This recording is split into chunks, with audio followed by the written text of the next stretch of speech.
ce paysage, aujourd'hui dominé par un sol aride et des morceaux de débris, s'étendait autrefois un jardin luxuriant et fleuri, des champs et des palmeraies.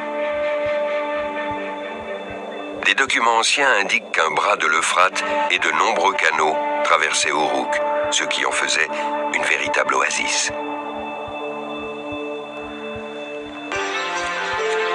D'autres sondages géologiques ont confirmé cette analyse et ont permis en outre d'expliquer la présence de ces étranges monticules.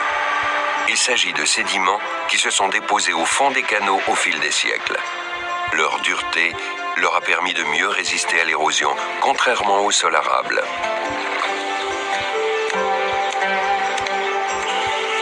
Avec ces découvertes, c'est la première fois que les chercheurs observent une concordance entre les données recueillies sur le terrain et les textes de l'épopée.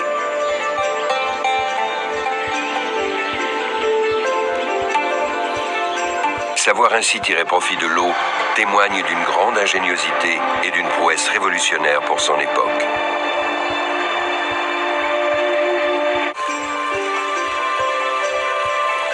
La cité possédait au moins une porte d'eau permettant d'accéder à ces trois ports. Pour faire venir des marchandises, il fallait passer par ce goulet bien surveillé.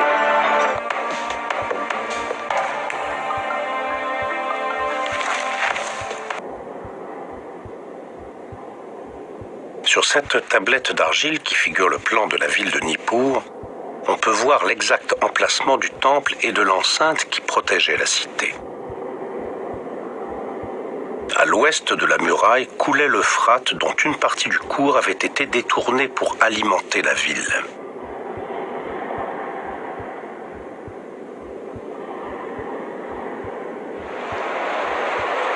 Les grandes villes étaient donc construites au bord de l'eau.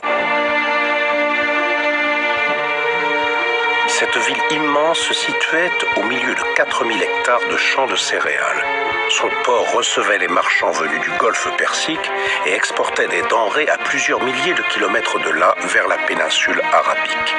Toute l'activité de la cité se cristallisait autour du temple, lieu de prière dans lequel toutes les décisions politiques et économiques étaient prises.